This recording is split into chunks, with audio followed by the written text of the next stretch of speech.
So, welcome, Dave. It's good to talk to you again. So, this will be our inaugural dry run of the podcast. And I know that we don't have any listeners yet, but I did get us a sponsor.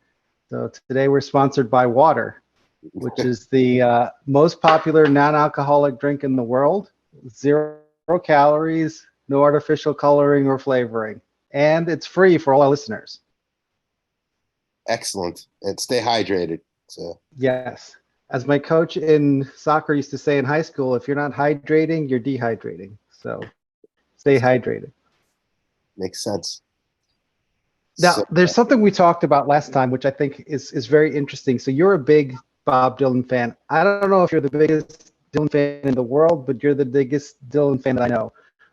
And there was a scandal, and I won't go fully into it. I'll let you explain, but there were a lot of copies of Bob Dylan's book sold that had a signature that may or may not have been Bob's signature. Do you want to take it from there? okay, so Bob Dylan has written a new book called The Philosophy of Modern Song, which is probably a bit of a misnomer. There's not a lot of philosophizing going on in the book.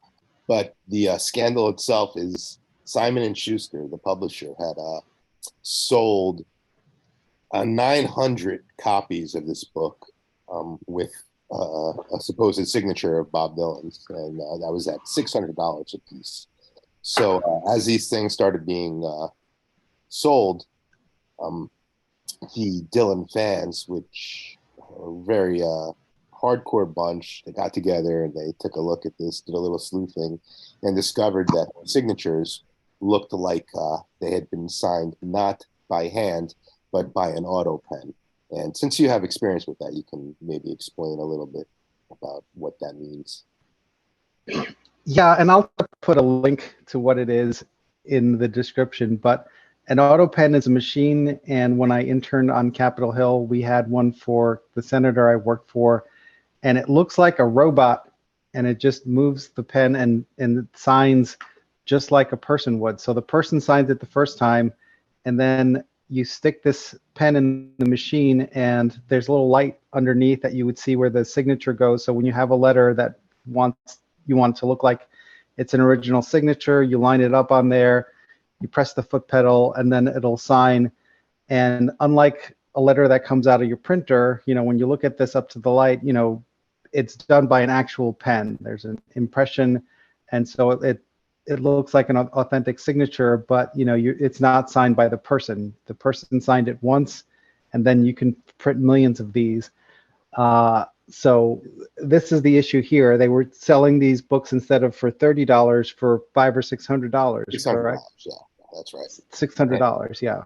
And I mean, I think we should make a clarification that, for legal purposes, you can use these pens to sign documents, but we're talking about things that are going to be collected by people who are collectors. And there's there has to be, and I don't know what the exact discrepancy would be, but I think it's obvious that there's going to be a huge difference in value between something that's authentically hand signed and something that's signed by an auto pen. And I would say that $600 is probably a lot more than it would be worth. But so to continue with what happened here, these books circulated, and they included a letter of authenticity from, let me look them up, Jonathan Karp, the chief executive, who, if you look at this letter, it actually says, and I have the quotation, "This letter is confirmation that the copy of the book you hold has been hand signed by Bob Dylan." And I think when we first discussed this, and that's not actually an episode that's going to air, we're more information that's come out, and we're elaborating here anyway. But when we first saw this, I was wondering who could have greenlit this at Simon and Schuster. How it could have been allowed. And I think I have a theory about this at this point, which is I don't think Simon and Schuster knew that this was going on, because then what ended up happening is Bob Dylan put out a statement apologizing for this and saying that not only admitting to the auto pen being used for these books, but claiming and I'm not going to actually dispute that he had this illness. He said he had vertigo starting in 2019, and he could no longer sign. So he'd been assured that this is done all the time in the art and literary community, I think he said, and he allowed the Autopen to be used. But this was going back to 2019 when he had this done for art prints as well. So this is not something that I think Simon and Schuster devised recently, but this was what I would call a scam that Bob Dylan himself came up with years ago, apparently, before the pandemic and through the pandemic. So not only do we have these books, which Simon and Schuster chose to just refund the money to anyone who bought them, but you have these art prints now circulating, and there was another, I don't know, a gallery that sold some of them that's trying to figure out how to redress that situation. But so I think what we're looking at here is, to me, it looks like what I would say is criminal fraud. And just to clarify the legal thing here, criminal fraud and civil fraud are essentially, you're talking about the same elements for either one, and elements are what you have to prove. Well, the difference would be mostly that in a criminal case, you have to prove each of these elements beyond a reasonable doubt. In a civil case, you just have to prove it by a preponderance of the evidence. It's a much lower standard of proof. But I looked it up too. So fraud, either one, what we're looking at the elements, be a misrepresentation of material fact by a person knowing that the fact was false, intended to defraud, and the person justifiably relies on this misrepresentation and suffers an injury. So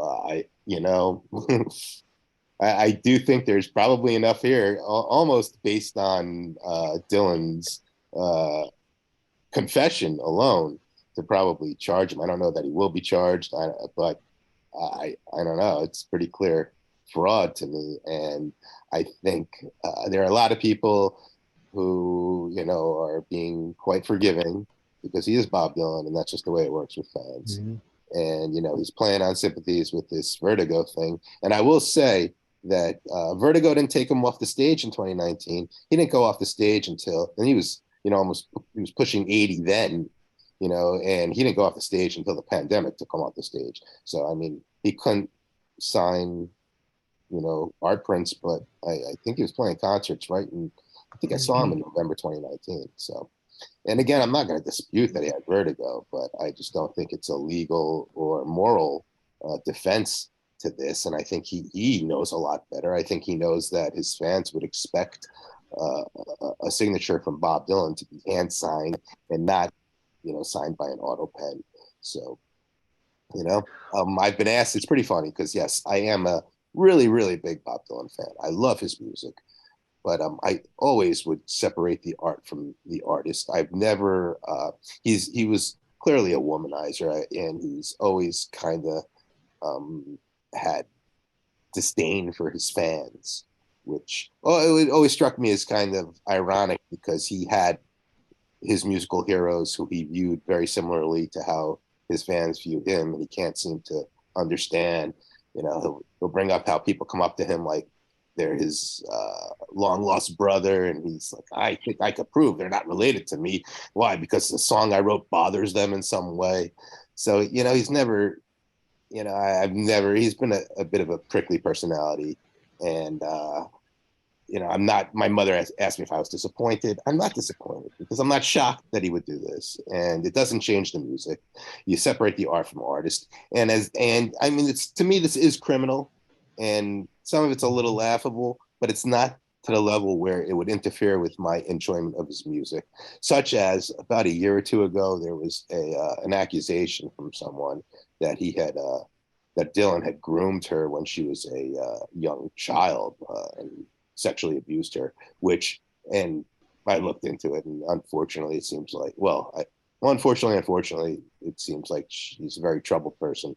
It did not seem in character for him at all, but I don't want to just dismiss it because, confirmation bias, I don't want to think that Dylan would do this, but I don't think he did that. But had he been guilty of something like that, then I start listening to his music and your mind starts going there. But like, to me, this doesn't change how I view his music. And I've never even really bought into him having to believe what he's writing, whether it came when he was in his protest period or later on. It's just, it's coming through him. It doesn't mean he sincerely believes it. It just has to sound like he does. So, that's just a few thoughts on, how, whether it changes my view of Dylan. It doesn't change my view. I think he's the greatest artist of our time, of probably centuries. And, we can get into that at another point too.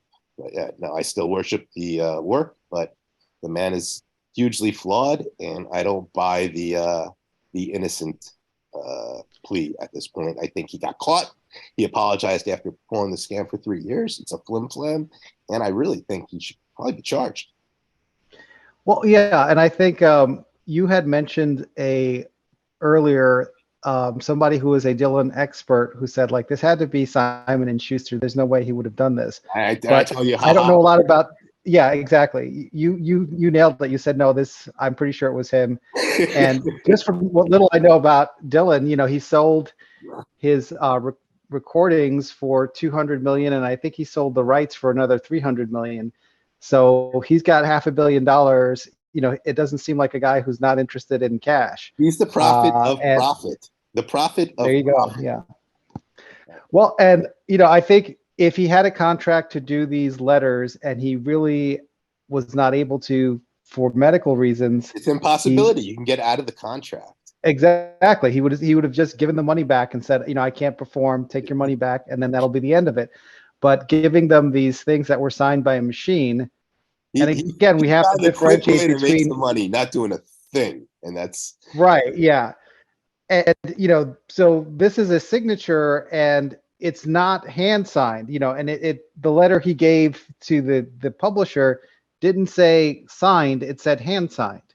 And there's a canon of statutory construction and also contract law that there's no surplus verbiage. If there's an extra word in there, it means something, right?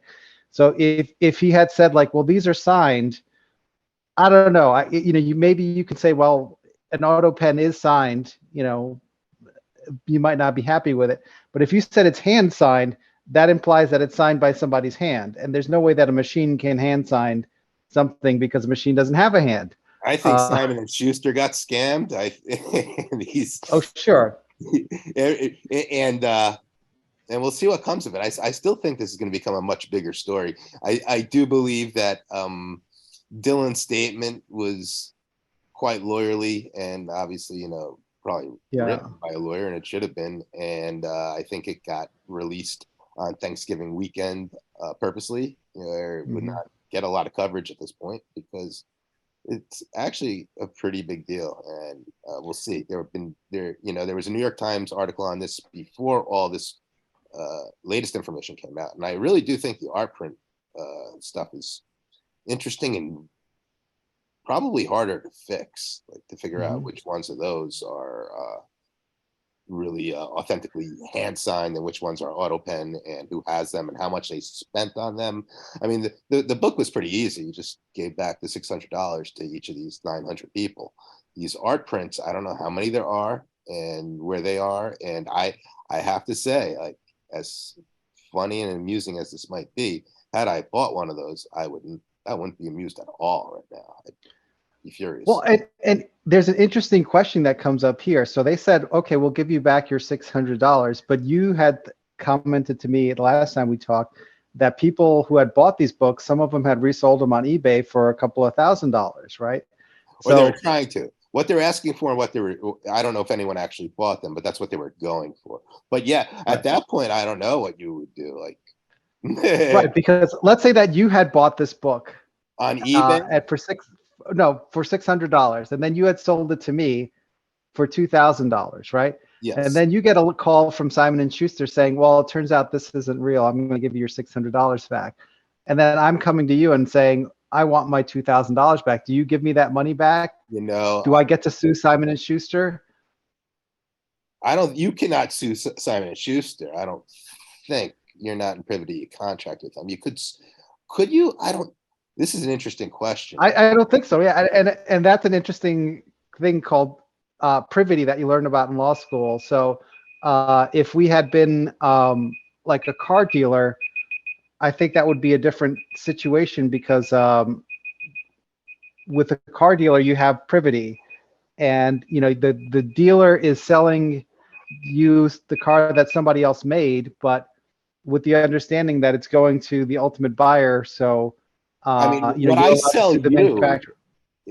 I don't know that it's not legitimate, but it's not legitimate. So you are not receiving what you are supposed to. Right, but the publisher sold you that book thinking that you wanted that book. They had no idea that you were planning on selling it to somebody else like Of course. me.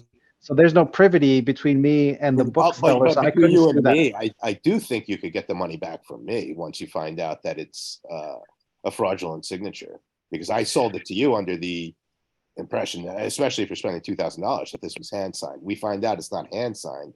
I mean, I don't think I could just tell you, hey, too bad, Peter. Too bad, so sad. I think at that point you have not received what you bargained for.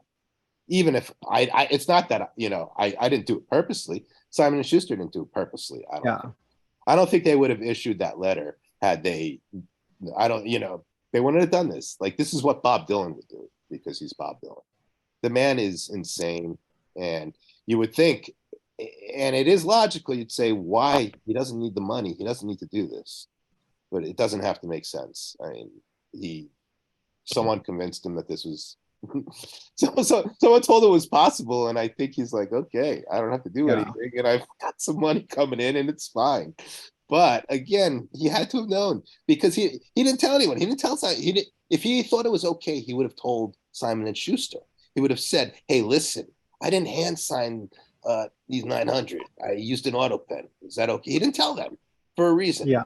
He didn't tell. He didn't tell. He didn't reveal it to people who were to galleries or anyone buying these art prints. So that right there reveals a guilty conscience, because if he thought it was okay, he'd say, "Hey, look, I just want you to know, like, these weren't hand signed. They were signed by an Autopen. Does it make a difference at all? No, of course not. Yes, it does. It makes a huge difference, obviously." Yeah, and I think this doesn't exist in law, but I call this the George Costanza defense. Because did you see the episode where he has sex with the maid? Seinfeld back in the day, though. He has sex with the maid on the desk of his office, and he gets called into the boss's office. They're going to fire him, and his defense is like, I had no idea this kind of thing was frowned upon. Had I known. So this seems to be, the defense. Well, I had no idea that you would have an issue with this. Well, if that's really true, then you would have said something. But obviously he knew this sort of thing was frowned upon, which is why he didn't say anything. Exactly.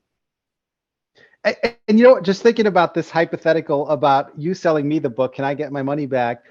It's been a long time since either of us were in law school, but I think that goes under the mutual mistake. So if we were both mistaken, like you agreed to sell me this Bob Dylan hand-signed book, and you thought it was, and I thought it was, we were both mistaken about what it was. So, that's not something that is an enforceable contract, mutual mistake, right? But if you had sold me a book with a scrawl in it, and you said, would you like to buy this for $10? And I recognized the scrawl as Michelangelo, and I bought it.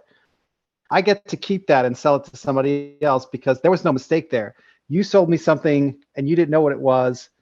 And I bought something knowing what it was, but we agreed to buy this book. But with the, I mean, that would be a really shady thing for you to do to me. Like, we'd have to discuss the ramifications of buying a Michelangelo signature for me for $10 and not letting me know about that. I mean, well, there's a lot of cases like this where you see somebody bought. I mean, I'm saying we know each other. Yeah, where they bought an old painting at Goodwill and it ends up being worth a lot of money. Yes.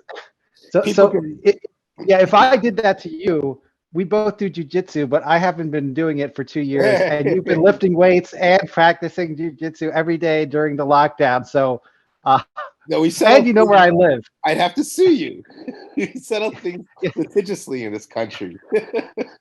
I would say go ahead and sue me, and then you would say trial by combat. Well, actually, I had no legal leg to stand on, so it would have to be trial by combat.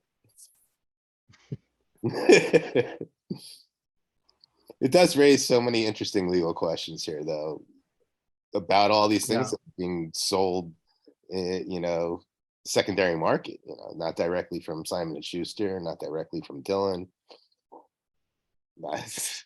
We'll see. We'll see where this leads. I would say I doubt he's going to be charged. I'm sure he's not going to prison.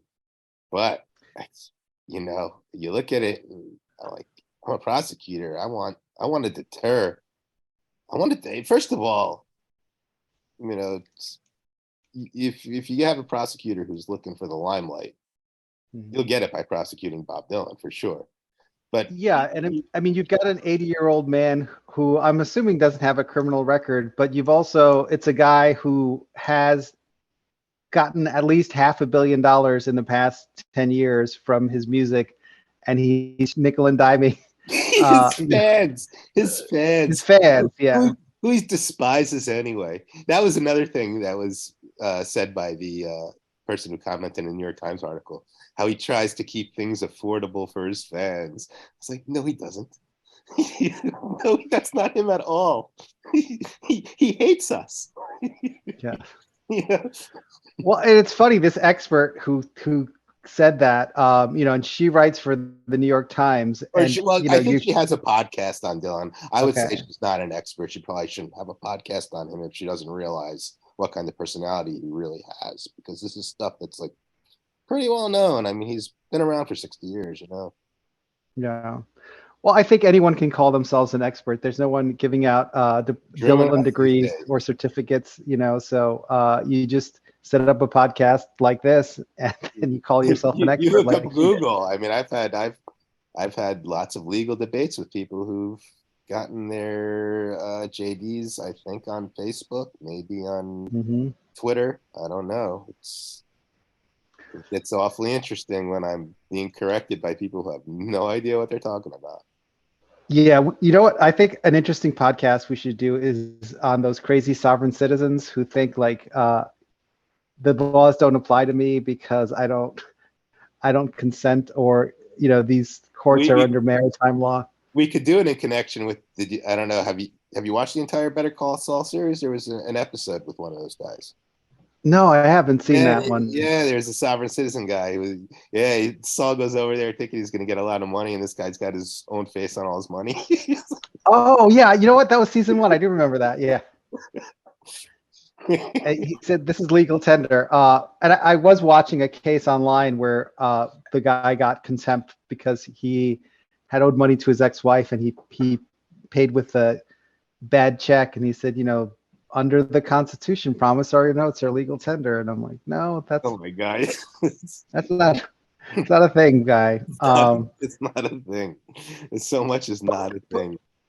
But before we get off Dylan, I thought there was this interesting thing where I think he sold his, and I may be getting this reversed, but the library for 200 million and the rights to his song for another 300. And I think that's an interesting discussion because people think like this painting behind me. I bought this painting, but I don't have the right to put it on a T-shirt and sell it, right? So Correct.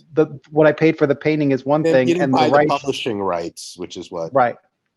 So yeah, the people who have the rights to the recordings, whenever somebody buys a CD of that recording, forever you're going to get paid. But if you wanted to use that song in a commercial or allow somebody else to re-record it or anything like that, you need a different set of rights. And you sold them both. And like you said, I think altogether is probably for, are we talking $500 million? Yes, like one was 200 and one was 300. I forget which was which. I mean, either way, it's closing in on that territory. Yeah. I mean, and if you're wondering, like, when would this ever come up? Like, this actually came up a couple of years ago with Taylor Swift.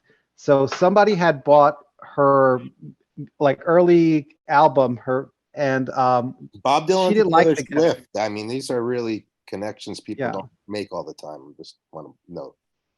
Yeah. So the guy who bought the rights was some hedge fund guy, and I can't remember why, but he was a terrible person, and she didn't like him, and she wanted to buy back the rights to her albums, and the guy wouldn't sell it to her. And so she said, fine, like you own the rights to that album, but not the rights to the songs. So I'm going to re-record the exact same songs on that album and re-release the entire album. And he wasn't happy about it, but he had no right to stop it. And then there's several, I don't know if she's done the whole album, but there's several of the songs that she was re-releasing, just hired new musicians and re-recording her own voice, but they're her songs.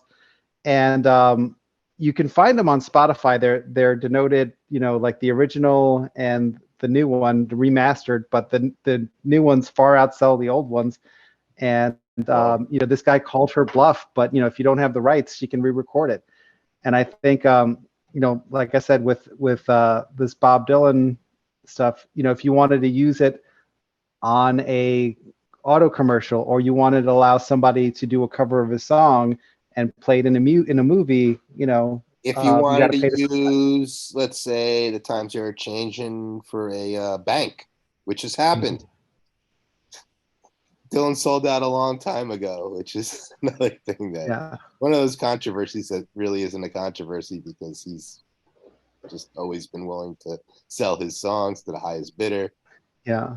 Well, and if it was the plan from the beginning, then maybe he didn't sell out. Maybe he just cashed in.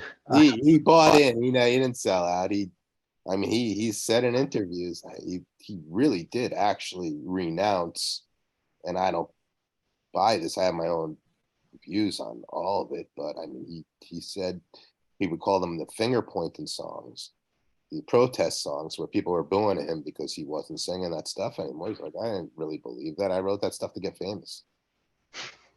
He's like, I don't want to be a Messiah. I wanted to be Elvis. I wanted to be rock and roll. I just wanted to get big in rock and roll, and that's why I did all that stuff. So. Well, it doesn't surprise me. I think in a lot of professions, like people look up to doctors and they're like, oh, these are people who really want to help people and heal people. But some people went into it for the money, like and same thing with lawyers. Like some people saw To Kill a Mockingbird and Atticus Finch inspired them and they wanted to help people, but other people just wanted to make a nice living. And you're in an office with air conditioning instead of digging a ditch somewhere. So swivel chair. Yeah. Swivel chair. And some musicians, maybe they love music, and some of them maybe they like money too. Or just talent. Just because he's talented and just because he's, I would say, the greatest songwriter, and he's able to write those songs doesn't mean that anything about how he actually is as a person. And whether he believes that stuff too. That's another thing.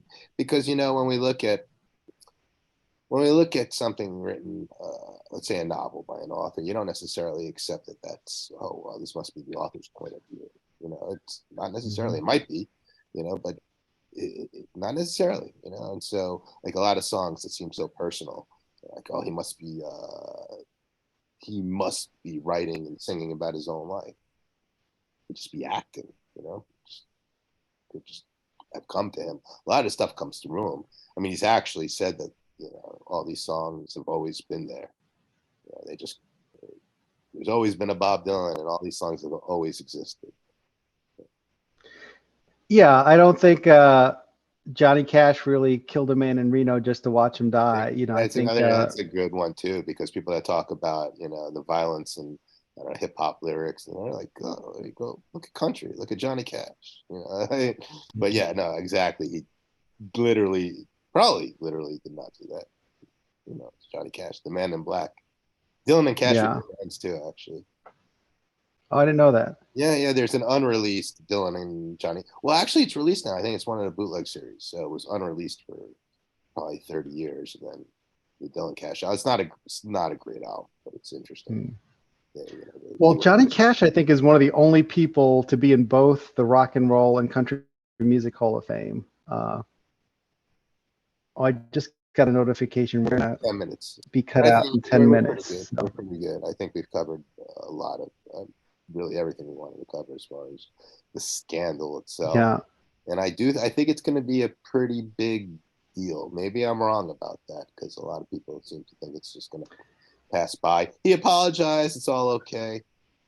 I I don't know. We'll see. Well, amongst the fans, but as you said, if they want to prosecute him for this, that's a pretty easy case because he basically admitted to it and there's a paper trail. And as opposed to suing him civilly for money, like if they prosecute him criminally, we touched on the standard of proof, but as you said, in a civil case, it's by a preponderance of the evidence, so you don't have to get And all the way to the finish line. he does Just have a $500 million in the bank. yes, And I think there 50, could be some major punitive damages here too. So I would 50.1%. Yeah. I would certainly suggest contacting a lawyer if you were scammed by Bob Dylan. Yes. Bob Dylan class action lawsuit. Actually, if Bob Dylan scammed you, You please know what? I have a friend Bob. who used to do class action law, and he said it was the best job because, how you have these nominal plaintiffs and they're all dispersed. So he said it's like practicing law, but you don't have clients. So, like you just get to file briefs and make arguments, but you don't really have to deal with clients. He said the only thing that made it not perfect is you don't have clients, but you still have a boss. And then he started his own firm doing the same thing. No And longer had he a was in boss. heaven. He's like, I get to practice law and I don't have clients and I don't have a boss. So I think that's the best way to do it. That's hilarious, and that makes a lot of Yeah. sense too. But I definitely could see class action here, and I could see some big damages as well. I mean, Yeah. even if you're not talking about a criminal prosecution, I think civilly, if I'm a judge, I would certainly want to. I mean, you need punitive damages to actually be effective. So in the case of Bob Dylan, you would need those punitive damages to be pretty high.